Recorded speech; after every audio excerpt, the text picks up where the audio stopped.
Okay, so let's start our presentation for today. So, we will just review uh, what we little bit in last week what we did. We will just review. So among them, uh, we we have two common Python editors. So one is this Sublime Text. So this is one of the editor you can download, or Atom editor, and then this PyCharm and Spider. So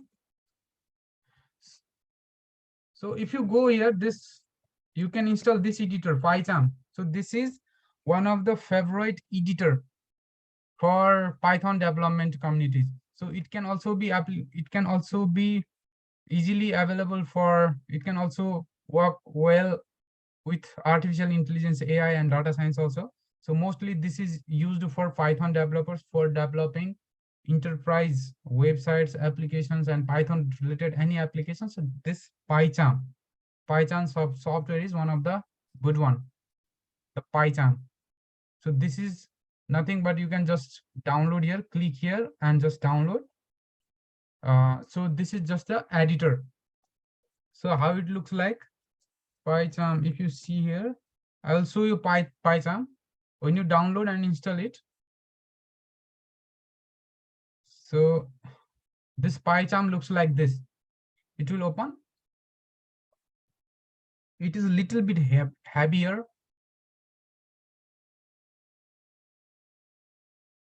Like here. So this is just a code editor. For example, if you have to, let's say if you have to create a new project or new something, what you have to do is you just go into file, then create new project.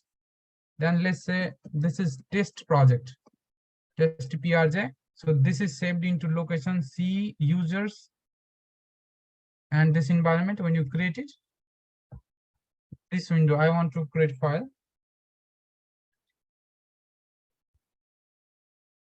So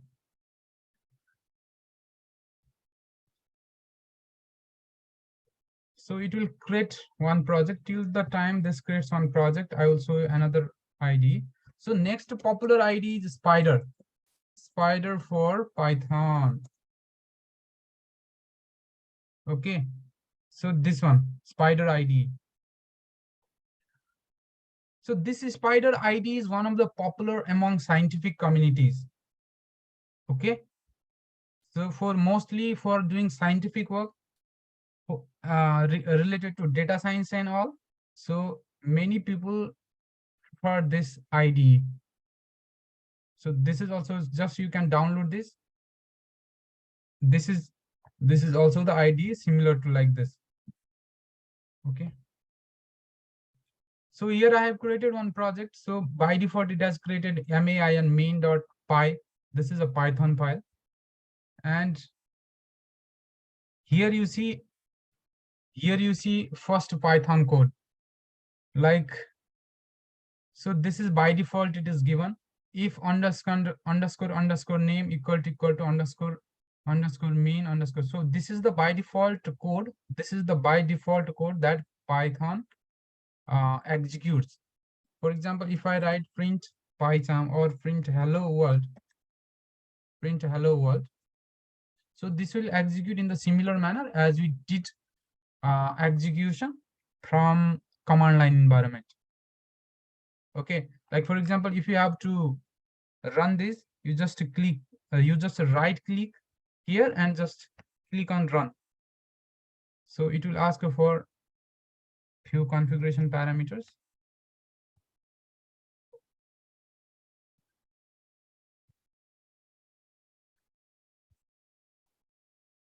Now there is run button and my laptop is very small, so it is not showing here. Run button is here.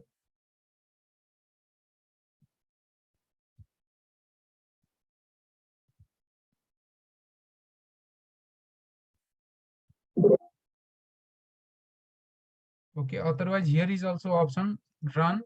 Here is the option for running. Shift F10, just click here and just enter. Continue run anyway. So anyway, this will run in this way. Okay, in the same manner, this is nothing but just an editor. And the next one is this spider editor. So you can install and download this editor. So editing and using editor is one of your choice, whatever you like, it depends on you, but mostly PyCharm, this spider, and next one there is something known as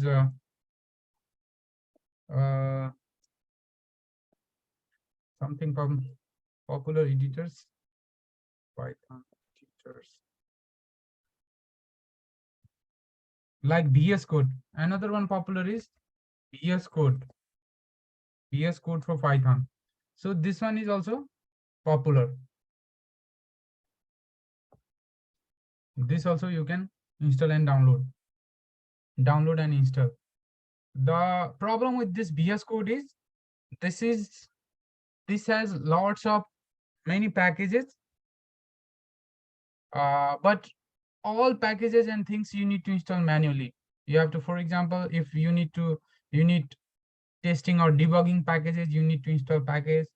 And for doing anything, even doing for small things, for color highlighting, for editing, for running, for debugging, for all those things, you need to install packages, but this is more flexible and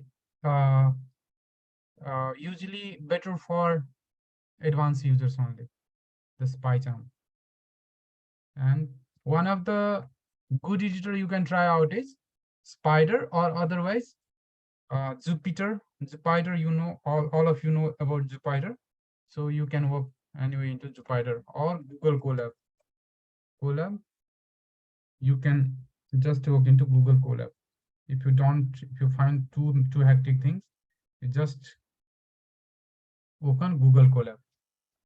Okay, let's go to file and create new notebook. Here. And here you can do any Python thing, whatever you would like.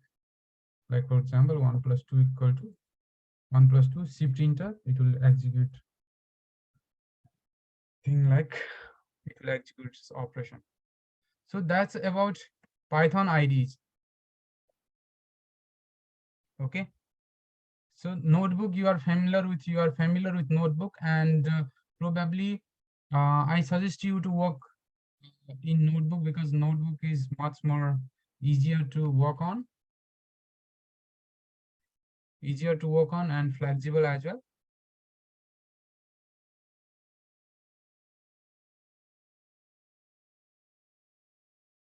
So let's recap again Python data types. So these are the Python data types. The first one is integer. So integer means to say whole numbers. So whenever you would like to represent any data, like for example, when you do x equal to 47, here if I do x equal to 47, Python will automatically understand that this x variable, so this is called as variable, and this x variable is of type integer, whole number. So the whole number, we refer the whole number as integer. Okay, then we have next type of data type which keeps track of these decimal points. Okay, whenever we have the decimal values like x equal to 3.14 or something like float, something like these decimal numbers, so we refer these as floating points, or the data type of this is float. So we can check the data type of these, like for example, when we say type of x, it will give us the type, right? So it will give us the type. Similarly for string is nothing but a text. For example, let's say university equal to JEON, John Book National University. Okay, so this is a university variable where we have a value at John Book National University. Note that whenever you are going to represent the string or character, what you have to do is you just have to put this into double quotes or single quote. This is also valid. Otherwise, this is also valid. You have to remember that. If you do not put any single quote or double quote around it, this will give error. So this will be an error. So you have to represent this. So these type of text characters, whenever you are storing text values, you will be assigning it into you. So these text values are known as string data type. So when you, for example, if you would like to check what type of data type it is, we just have a keyword type in bracket. You just have to give the name of variable, and when you execute it, so it will give a type str. Str means to say string. String is nothing but group of characters. You can understand like this. Then we also understood about list. So whenever we have to maintain a list, whenever we have to maintain a list of items, for example, grocery items you bought from a market is an common or typical example of list, or say names of students. So these type of things, whatever names of students in a school or class, so names of subject, whenever you have to store a collection of objects, whenever you have to store a collection of objects in a ordered sequence, then this type of data structure is known as list. Okay. Like we have, let's say what we have here is, let's say we have a list of uh, subjects. Let's say studying what we are studying into our bachelor subject list. So whenever subjects, now we are going to store this subject list. Okay, the first one is math, the next is science, the third one is chemistry, the fourth one is, let's say, physics. Okay, so we have four items in a list. Whenever we have to store these variables, we store these into list type of data structure. So this type of structure is known as list structure. So how we define list? We define list by opening a large bracket, then closing a large bracket, and in between we place the values as this: math, science, double quotes, then comma, chemistry, as simple. Okay. So this is now if I would like to check what is the type of this, let me check what is the type of subjects. So if I check the type of subject, it will tell it is a type of list. The subject variable is of type list. Okay. Please note and remember that whenever you are defining a variable, so variable means to say the variable is nothing but the thing that stores your value. Okay, that stores your value.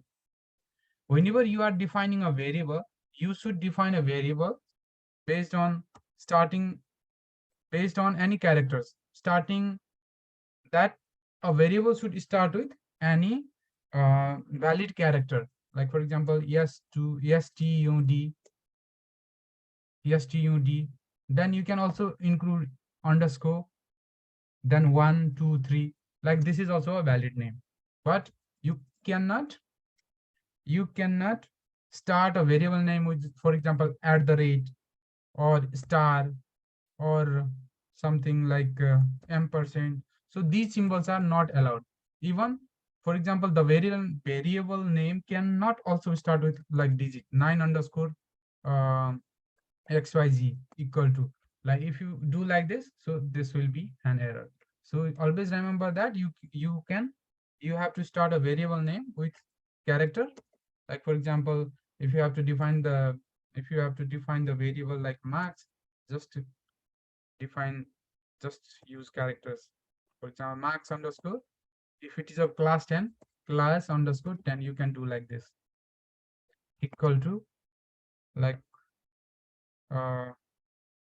97, 87, 67, 44, and 20.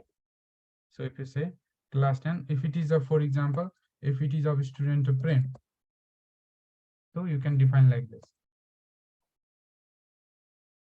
Okay. Now you have to check. Now, for example, here, if you have to check how many subject prem has attempted, how many subject prem has attempted the exam. So if you have to check that, so you can just do like length. There is a keyword like length, len, and what you have to do is in len, you just paste this variable name and execute. So it will give the length of list. So that means to say 5 items are available here. Okay, 5 items are available here. Let's say what I would like to do is, let's consider I want to print only the marks. I want to print only the marks. I want to print only the marks which are above 50. Now, how can I do that? For that, what I have to do is I have to go through each of these entries. I have to go through each of these entries and then check whether the marks is greater than 50 or not. So how can I do that? So for doing that, so this concept is known as looping. Like we have the items 1, 2, 3, 4, 5. We have 5 items, and what we would like to do is we would like to go through each item. 97, 87, 76, 34, and 20. So going through each item is known as loop. This is the concept of loop in programming. So how can we loop? Let's say that we want to travel through each item. We want to travel through each item of this marks. So how can we do that? So for doing that, we have loop concept, which is known as for loop. For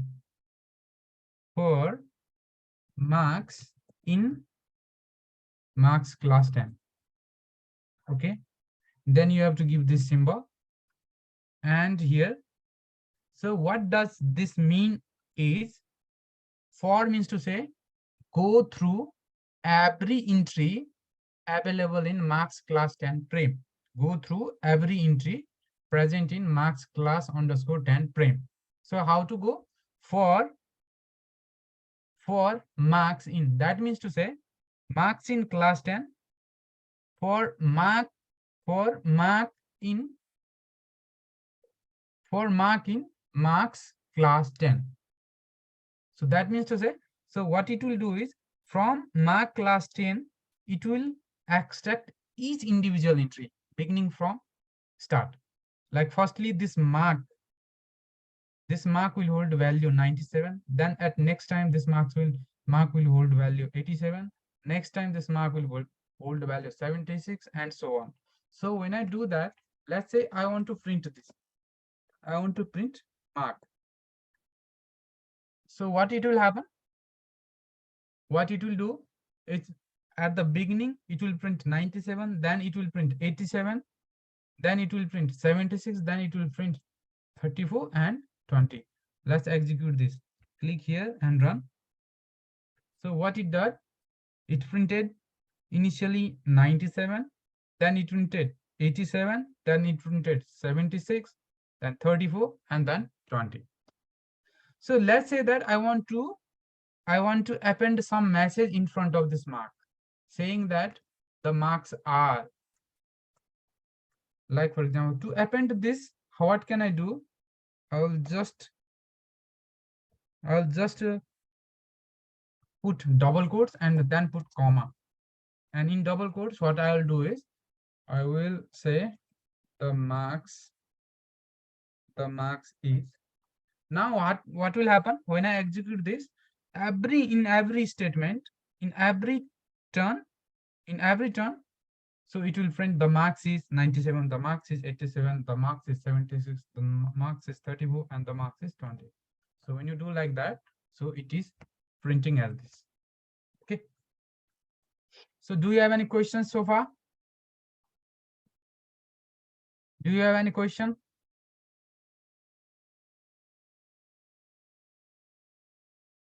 No question? Great. So we printed this marks. We printed this marks. So let's suppose that now we wanted to filter. We wanted to print only the marks which are greater than 50. Now how can we do that? So for doing that, we need to put a condition. So how can we put a condition? For putting condition, we have something known as if statement. If. Okay. If what we say, if mark is greater than 50, if mark is greater than 50, then what you have to do is this. You have to put a syntax like this, 50 colon. Then you have to do this. Then only it will print the marks. Else what you have to do is print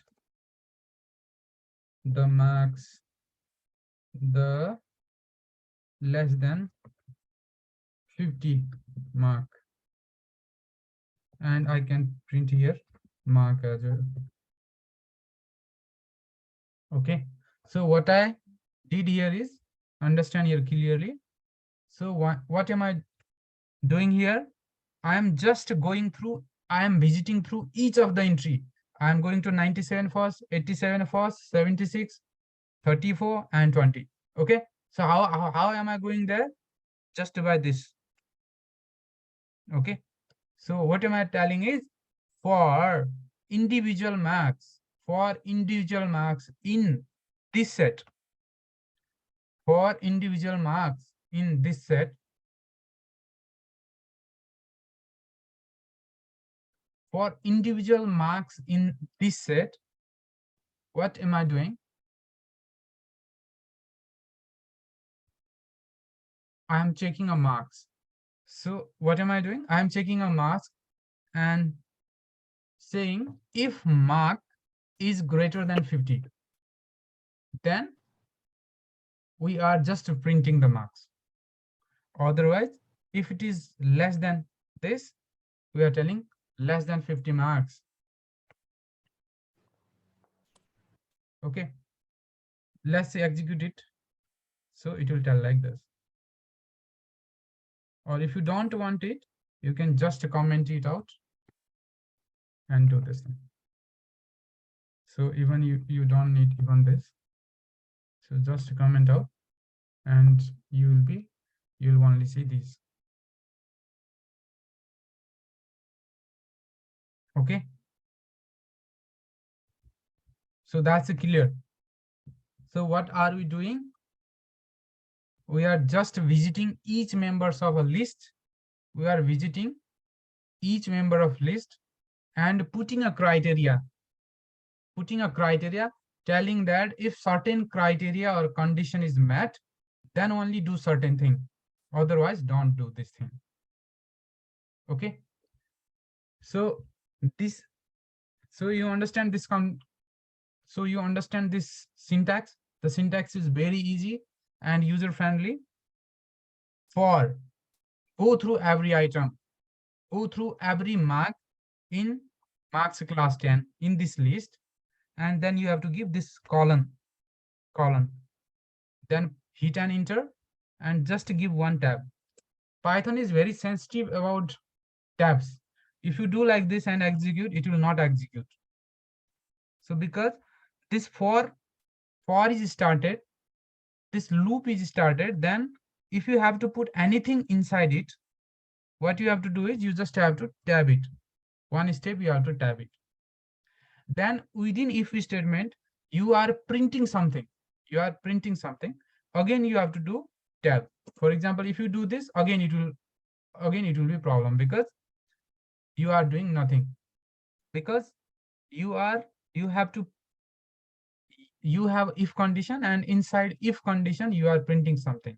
So you just have to put tab here also, and you have to indent it. If you do not indent, it will give you a problem. It's very easy and user friendly. So here outside you have for loop, then inside you have marks, you have conditions executed. So we also knew about the else condition and if condition. So this is nothing. When I put this hashtag, hashtag means to say this is a comment. Hashtag is nothing but a comment. So what is comment? So comment is nothing but don't execute. Comment is nothing but a statement telling that don't execute this. This is a comment. Whatever you write, if you put hashtag in front of any code or whatever it is, then it will be treated as not executing statement. So this is known as comment. You don't want to execute, for example, you don't want to execute else statement, so you put just has. And also you don't want to execute this print statement, so you put has. Let's say you want to execute this else statement, you just have to go uncomment it. Okay, so when you do that, when you do this, so you just are able to print this. So this loop is one of the important and fundamental thing that you need to understand. Loop and list are two most fundamental part of programming language, and maybe the most basic fundamentals of artificial intelligence also, artificial intelligence and data science also, where you will be most frequently using these things. For example, you have data sets, in Excel sheet having a list of experimental observations, many observations for certain X experiment or Y experiment. So at that time, what we will do? So you will read your data set from the Excel sheet, then you will read that data into this type of structure, list type of structure. Okay. So you will be having that Excel sheet data read into this list type of data structure. And after that, what you will do? So you might filter certain kind of data sets. You might filter, let's say that if the certain data set value, and if the certain data set value uh, is less than certain threshold, let's say that data set or observed observation value must come uh, uh, greater than, let's say, 5.0 or something like that. Otherwise, if the value comes below that, you just have to discard it, or you just have to filter it. Okay, so if you have to do those kind of certain, you will probably be doing most of things like that in data science. So you need these kinds of logical construct like looping, go through each entry and check whether certain condition is set or not, or sometimes what you need is, you might need, for example, this is if this is the marks. Let's consider this is your class 10 marks. This is your class 10 marks, and you want to get total marks obtained by a student, let's say Prem. How can you do that? So for doing that, what you have to do is, you go through each and every entry of this list. You go through 97, you go through 87, you go to 76, and then so on. So after going through these, what you will do is, you'll just add each list entry item, and then print a sum. So how can you do that? Let's say this is the same thing.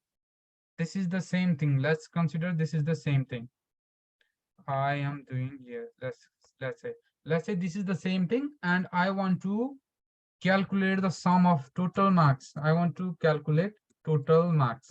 Okay, how can I compute total marks? So what I have to do is, I will go through the for loop for individual marks. Let's say for mark in mark class 10, in this mark class 10.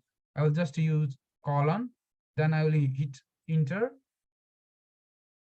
and then, so what I will do is I will sum each mark. I will sum each mark. So initially at the first place, the mark will contain this 97. Now at next round, the mark will contain 87. Third round, the mark variable will contain 76. Fourth round, the mark variable will contain 34. And fifth round, the mark variable contain value 20. So I have to sum these. So for summing these, I will create one variable at the top saying that sum is initially total. Let's say total. I will keep the variable name as total marks. Total marks equal to 0. So initially I have total marks 0. And what I will do here, I'll just keep total marks equal to total marks plus mark. So what am I doing is, in total marks initially I have the 0 value, and for the first time the mark value will be 97. The mark value will be 97, then 87, 76, 34, and 20, and so on. So finally, so the total marks will be computed and stored in this total marks variable. And I just have to go back. Let's say I want to print here the total marks. So the total marks is comma total underscore marks. Okay. So when I execute this, it will give me the total marks, sum of total marks. Note that inside for loop, I am counting total marks, and outside for loop, I am printing the total marks. Right? So I just have to put back indent. I just have to do back indent, as this indent is one step ahead. So it is inside the for loop, and you have to print this statement outside the for loop. So you have to do like this. Okay. So it has given me total marks as 314. So let's say that if you are not doing that, but if you keep this inside this, so when you do this, so what will happen is, so every time it will print the total marks, whatever was there. Like it has given firstly, it has added the marks like 97, then 97 plus 87, 184, 90, then 184 plus 76, 260, 260 plus 34, 294, 294 plus 20, just like 314, like it will give like this. But we just wanted to print this marks outside of loop, so this will happen. The total marks is 14. So in that way, we will do computation and do logical things. Okay. So similarly, dictionaries, we understood last time about the dictionary type of data structure. So dictionaries are nothing but key value pairs where we are going to store keys as well as values. Then there is tuple. Now you have to understand tuple and list. These are the two fundamental things as you need to understand. Let's say this is a list. This is an example of list, and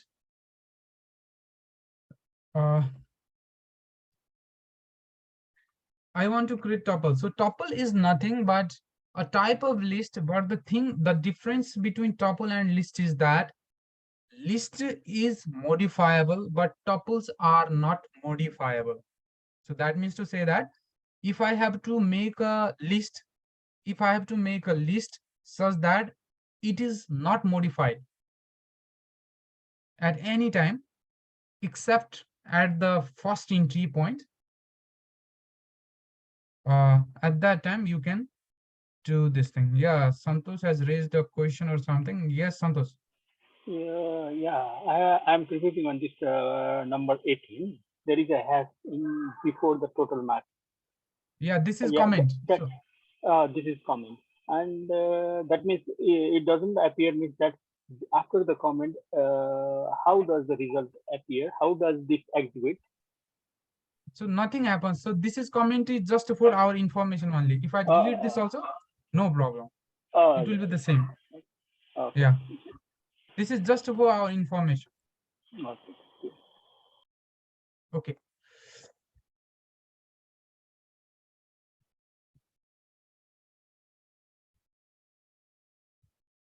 Okay. So I was talking about the tuple and list. So uh, so tuple, I am telling that tuple is nothing but unmodifiable list.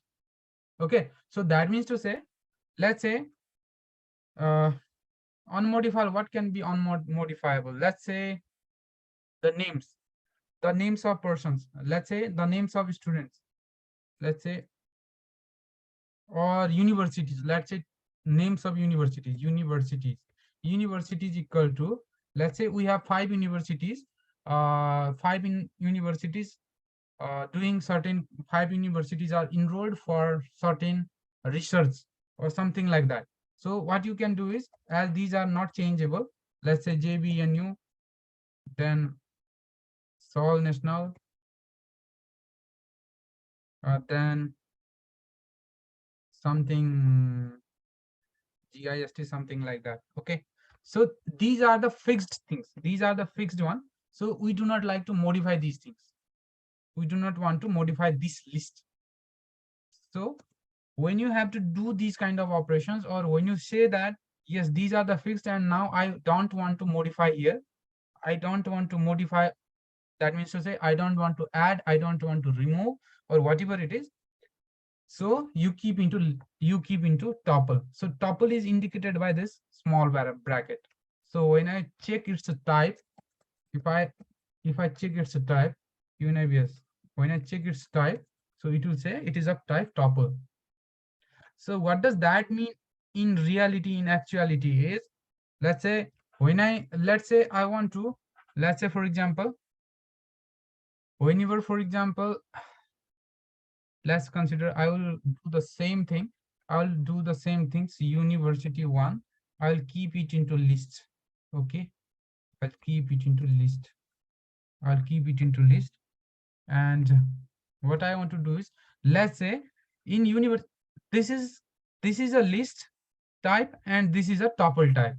Okay. Now what I want to do is, let's say I want to replace the JBNU. Let's say JBNU got deselected, or JBNU got replaced by some another university, or JBNU didn't participate, and I want to upgrade this university one of, now this is this variable index is 0, this is 1, this is 2.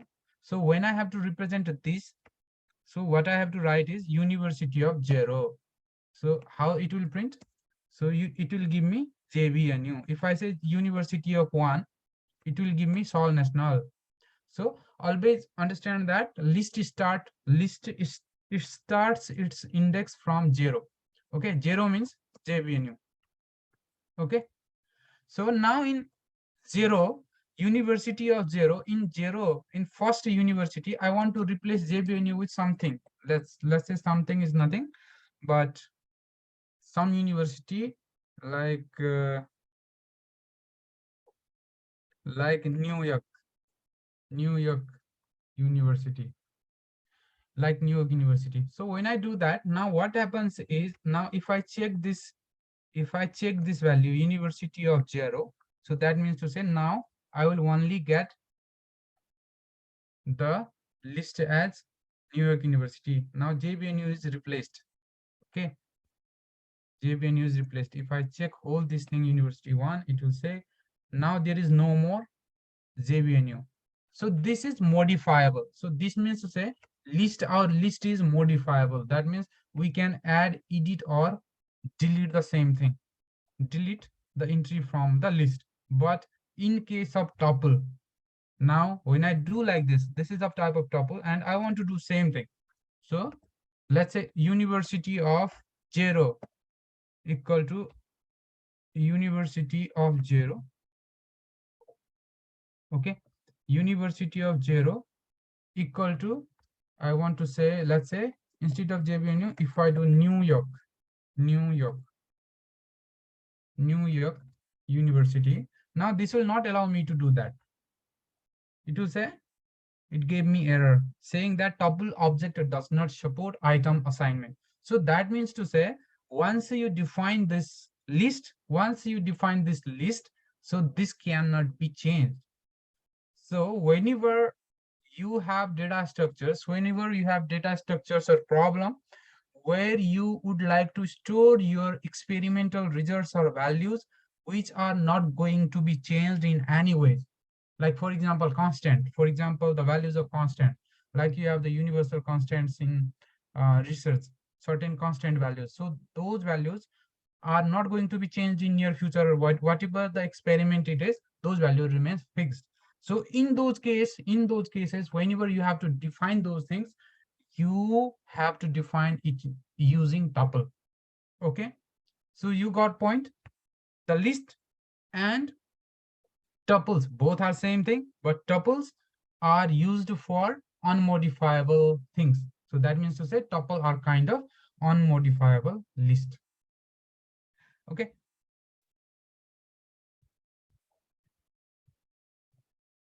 Also, one thing you need to understand about tuple and list, so that is that it maintains the order. Whatever order you place here, like for example, JBN in zero order, Seoul National University in first order, GIST in second order, and so on. So it will maintain the list as it is. Whenever you loop through it, it will go like this: 0, 1, 2. It will go as this. So these are also known as ordered sequences. Ordered sequences maintains ordered sequences. So then there is set. Now there is another type which is also known as another type which is set. So set is nothing, you might be inspired from set theory. So as you might have studied in class 9th or 10th. So it is just a similar representation of that set. So set is nothing but keeping a unique collection of objects. Keeping a unique collection of objects. Having said that, in set you cannot have duplicates. Let's say you are storing, you are keeping a list of fruits. Let's say you are keeping a list of 20 fruits. And sometimes what might happen is that you might mistakenly add the fruit twice, or you might duplicate the fruit names by twice, or it happens like that. But you would like to have list, you would like to have fruit list as unique. So how can you do that? So for doing that thing, so you just use set. So set is nothing but unique collection of objects. Let's say how set works. For example, let's say I want to have fruit set, fruit set. Now for defining fruit set, now for defining set, we have to use this middle bracket. Okay, for defining set, we just have to use this middle bracket open and middle bracket close. Then you have to keep in small quotes or double quotes. You just have to write fruit names, like for example apples, let's say. Then you said banana, then you said guava, and then you said something like mango. This is fine so far. But let's say that I was just entering these fruit names and mistakenly I typed the bananas once again. Now what happens if it is not a set, and if let's consider if it was a list, then what it will tell is, if you have to count the total fruit list names, then it will say that the total fruits in the fruit list is 1, 2, 3, 4, 5. It will say like 5. But when you define fruit set, it will make sure that duplicates are not allowed or not entered. So let's say now I just wanted to see fruit set. So just you type fruit set. When you type this, it will automatically remove this banana second time.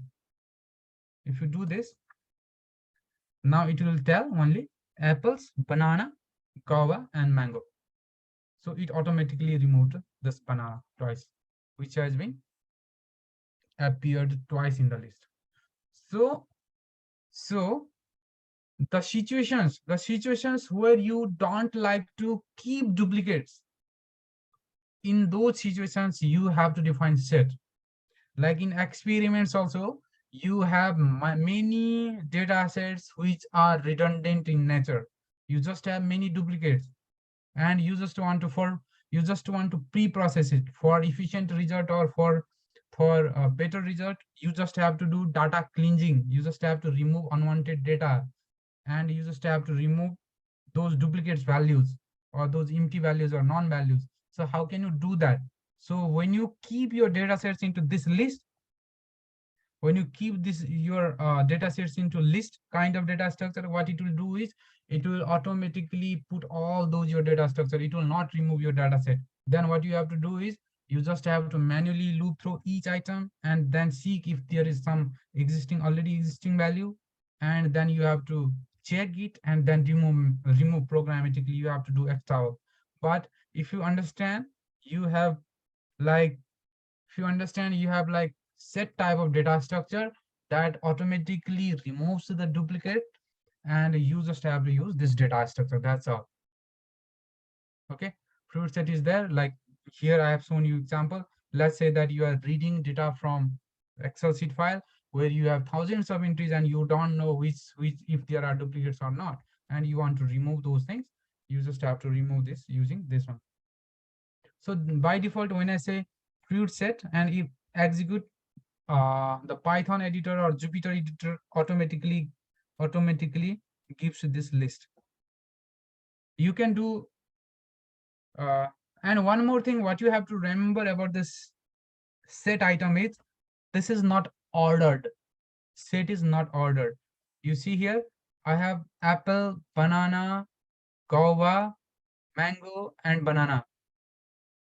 When I insert it, like I have inserted like apple, banana, guava, mango, and banana. I have ordered. I have added these items in this order. But when you, let's say I change the order, let's say here, like this, like it was like that. So here you can see, so I have added elements in this way. First apple, then guava, then banana, then mango, then banana. But what it did, so it automatically ordered items based on alphabets. Apples, banana, mango. Here, comma I have not kept. So apples, banana, guava, and mango. It automatically alphabetically sorted out. It does not keep our order. It does not keep our order. So that means to say it does not maintain order. But in case of list, you just have to remember list maintains your order. When you say 97, 87, 76, 34, 20, and you print this, it will print in same order 97, 87, 76, 34, 20. But in case of list, it will sort out. It will sort out. Like for example, apple, after apple, the banana should come. A after A, B should come. So banana. Then after B, C should come, the guava, and then mango. So it will sort it automatically. It will sort it automatically, but does not maintain our insertion order. Set does not maintain our insertion order. It will sort it automatically based on alphabetical order. So this is set. And then we have the booleans. Experimental results uh, often require certain kind of logical conditionings. Like for example, uh, here logical conditioning. If marks is greater than 50, so this is a boolean condition. Boolean condition. Boolean means to say either it is true or it is false. So these type of things are known as boolean.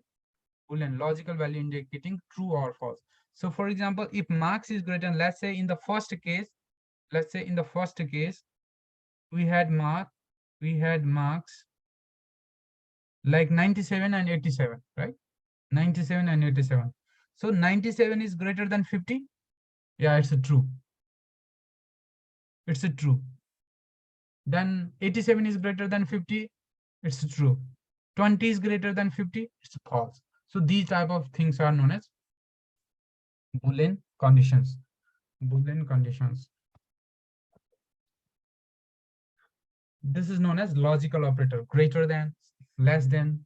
These are known as logical operators. Okay.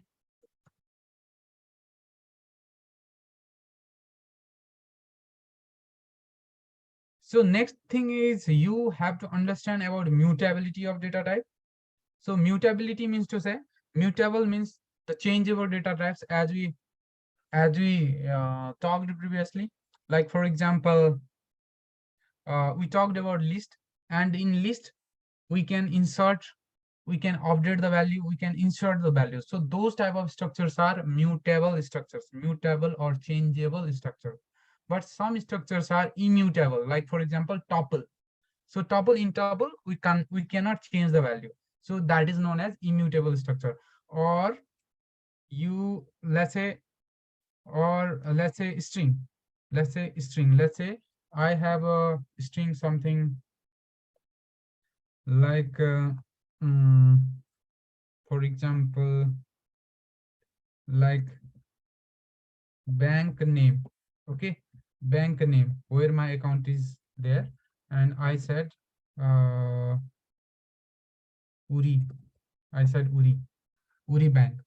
And let's say this is there, and if I have to replace, let's say I want to replace this value with bank name equal to, let's say kbc or nh. So if I have to do like that, so what will do? So it executed it, but let's say now, but even if it even if it even it even if it executed the value, but let's see these IDs, address of these. So when I check the ID of bank name and ID of bank name, both bank names, let's check what happens and what it gives.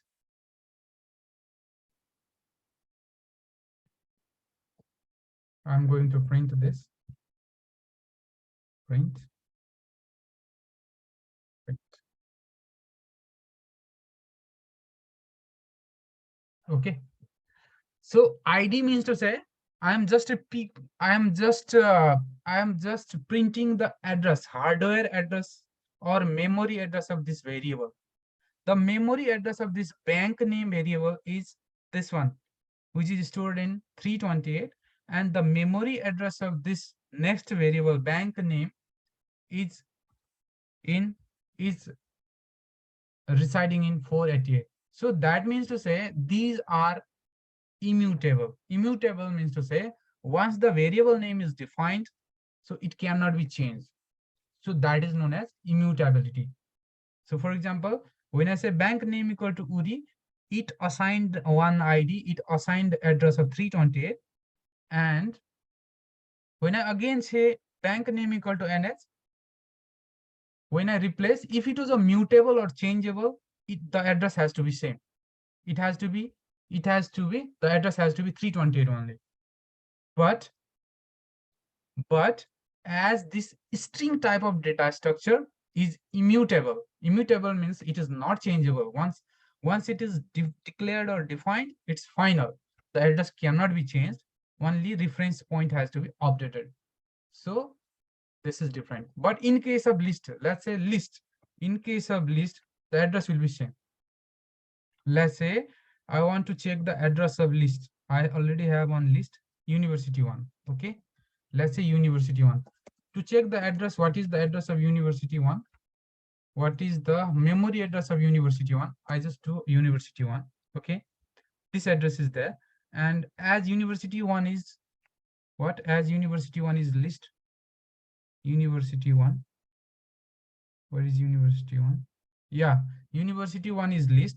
And I want to, let's say I want to add one, I want to replace some value, or I want to add something to it. University one of 0, 1, 2. Two elements are already there, and I want to add third one equal to, let's say, uh, cost something like that. So I added third entry to this, and I want to again check this address. I want to again check this address.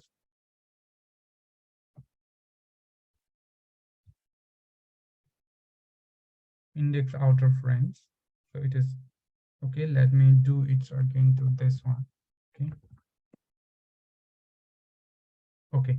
So when I do this, even if I replace the value, even if I replace the value Keist, even if I replace the value gist to Keist, so the address, memory address is same, 4068, 4068. The list has been kept into the same memory location, but when I define the bank name, so bank name equal to URI, and I again replace the bank name with the NS value.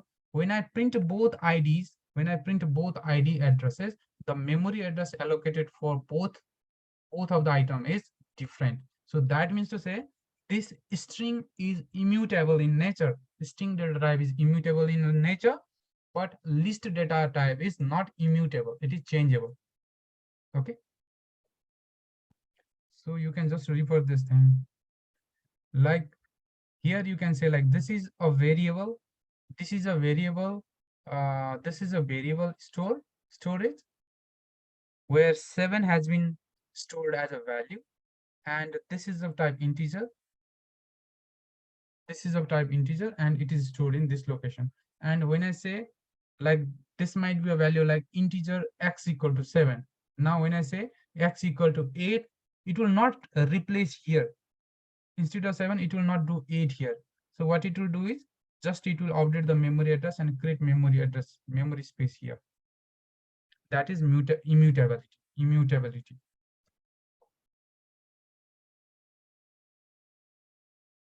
Okay, you can just go through this how the variable names can be written, like this single quotes, double quotes, these special characters, minus, plus, these symbols cannot be used. And also when you have to define variable name, when you have to define variable name, you cannot put a name like list or str.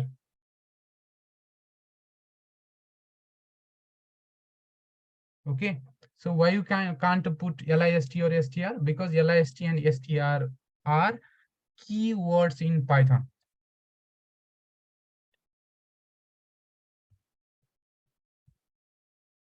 Okay, Python is so easy. Python is so easy, and it's a dynamically typing based language. It is dynamic. Python uses dynamic typing. So because of that thing, you can do anything, whatever you like, you can do. Like for example, when my friends has a value 2, and my friends, then again, you can replace this value with John, Mary, whatever it is. So different kind of structures you have. But if you compare this structure with the Java, or something like C or C++, you can't do like this. If you declare this variable as an integer, so it has to be integer. There is no other option. That's why Python is too much flexible and easy to use.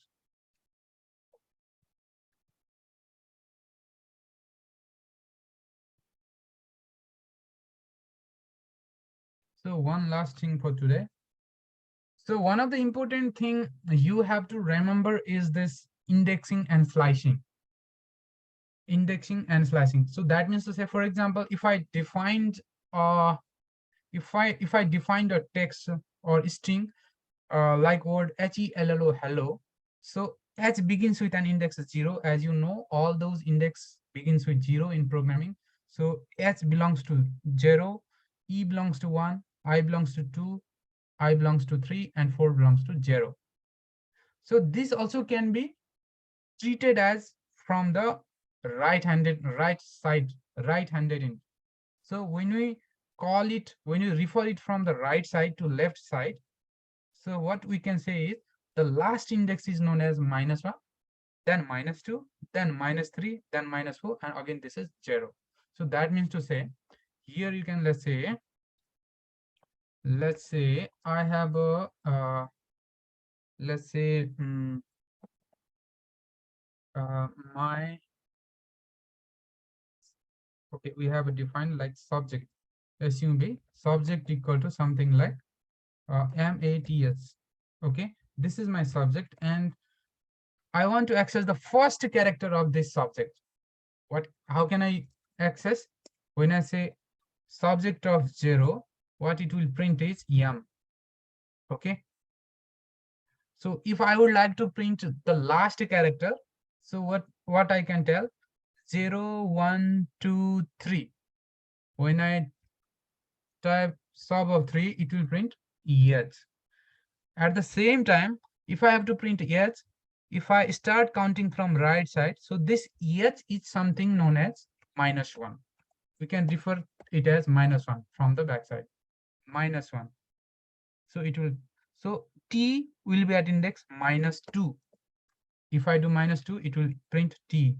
And A will be at index, A will be at index -1, -2, -3. Okay, then M is an index, not -4. If I say -4, let's say whatever. Even if from minus, it can be treated as a -4, or it can be treated as 0. So you can assign, you can uh, define these things from both sides. You can index these characters, you can get these characters from both sides. So why this is important is this is not just a character. This will be very important when you are accessing list. When you are accessing list, it will happen in the same way. For example, you have 10 items in the list and you want to access last 3 items only. How do you access that? Or you just wanted to access first 5 elements. How do you access that? So this is very important. So for doing this thing, so there is a concept of slicing. There is a concept of slicing. So slicing means to say grab a special subsection of characters or list or whatever it is. So that means to say, let's say I want to, I just wanted to take example of this list only. Let's say university one. Okay, we have a university one which has list of three elements. Let's say not 3 elements. Let's say I wanted to, okay, I wanted to do this fruits only. Okay, I have fruits where we have 4 elements. 1, 2, 3, 4 elements are there. And let's say I want to print only 2 elements. Okay, I want to print only 2 elements, apple and banana. So how can I access that? So I can access that in this way. So I will say 0 is to 0, 2, index number 0, 1, and 2. Okay, 2. So what it will do is it will print apple and banana. So it didn't work in case of set. Let me do it list. Okay, I want to create a list. Okay, let's say, okay. So in case of list, what I did is I have a list of items. Let's say I have 1, 2, 3, 4, 5 items, and I want to access first 2 items. So to access first 2 items, I will say that I will give the starting index and then ending index. So ending index is not inclusive. So that means to say truth index will not be counted. Only 0 and 1 will be counted, and say truth index will be not counted. So that means say 0 is to 2 means say 0 and 1. Do not include 2. So it means to say, like for example, if I have to print these 3 items, so what I have to do? 0, 1, 2, and third. So do not include third. So that means to say 0 is to third. So it will print apples, guava, and banana. Okay. At the same way, you can do from the minus also, reverse also. So if I have to print -1, this is the -1 index, this is the -2 index, this is the -3 index.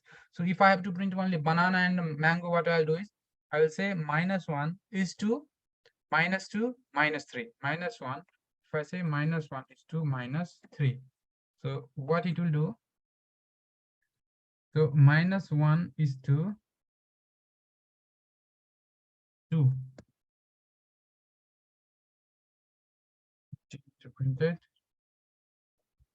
It is not working into back way. The indexing is not working into back way, but just if you have to access this, so it will work like this: -1, -2, this will work like that. But if we have to print a last one, what you have to do is 0, 1, 2, 3. Like starting from 3 is 2, you have to print 4. So fruits of 3 is to 4. 0, 1, 2, 3. So 4 means to say fifth one. When you do this, so it will print mango and banana. Like 0, 1, 2, third one is this, then fourth one is this, and fifth means to say do not include fifth one. So it will print a banana and a mango. So you can print like this. And also one more thing, one more thing, that is increment step. So increment step means to say that you just have a syntax like start index, then stop index, and then the step index. Step index means to say at what step you want to increment. So by default, for example, let's say I want to only print like apple, then I want to have a gap of 1, and I want to print a banana, then I want to have a gap of 1, and I want to print banana. So if it is like that, so what I have to do is I just have to tell print fruits from 0 to 0, 1, 2, 3, 4, fifth index, and then increment it. By default, this increment value is 1. Apples to guava 1, guava to banana 2. So the when I give increment value of 2, then 1, 1, 1, 2, it will directly come to banana. So it will skip guava. And 2, 3. Then it will do like this. So when you do this, so what happens is, like it will give apple, banana is it skipped 1, and it gave banana, then it skipped mango, and it gave banana. Okay, so this factor is known as incremental factors. After what period or what increment you want to access the element. So starting from 0, I want to reach to 5 of the 5th index. Starting from 0th index, I want to reach to 5th index with an increment of 2. So that means to say here it is 0, and increment of 2 means to say 1, 2. So skipping 1, skipping 1. Okay, let's say if I want to have increment of 3, so that means to say 1, 2, and third. So firstly, what it will print after apple, it will skip 2, and it will directly print a mango. Okay, then apple and mango will only be printed. Okay, you understood that? So you are skipping third character, you are printing third character. So 1, 2, third. Apple it printed 1 apple after printing 0th index, then you are skipping, then you are printing third one, 0, 1, 2, then you're printing third one, then after you are printing third one, banana, something, something. Now there is no one, so just it printed this. So that means to say the syntax is here, like fruit set, fruit, you have a start index, and then you have end index, and then you have the increment step. So what step you would like to increment on? And furthermore, let's say you just wanted to one more thing. You just wanted to, let's say after second index, let's say after second index, after guava, you want to print everything, but you want to exclude this apple. So that means to say we can print this as below. Fruit set, then what is the index? I want to print after guava only. So 0, 1. So I want to print from GOBA. So that means to one index column all. All means to say you don't have to you don't have to give anything. Even if you just do colon and leave as it is, so it will print everything. So it printed guava, banana, mango, banana. So like that. So print all starting from. So this means to say print all starting from one index. So 1 is 2. If you do not provide any index, that means to say it will automatically assume that you are going to print all those indexes. Okay. Then let's say you want to print 1 is to -1. So what it will tell? So what it will tell? So it will start from 1, but up to -1. So -1 means this one. So this will not be included. So banana will not be included, right? So banana will not be included. Only up to mango, this is printed.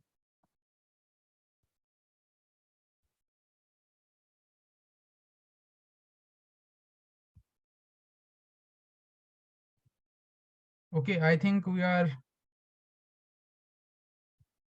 running out of time. Stop recording. Yeah, that's it for today. Stop recording.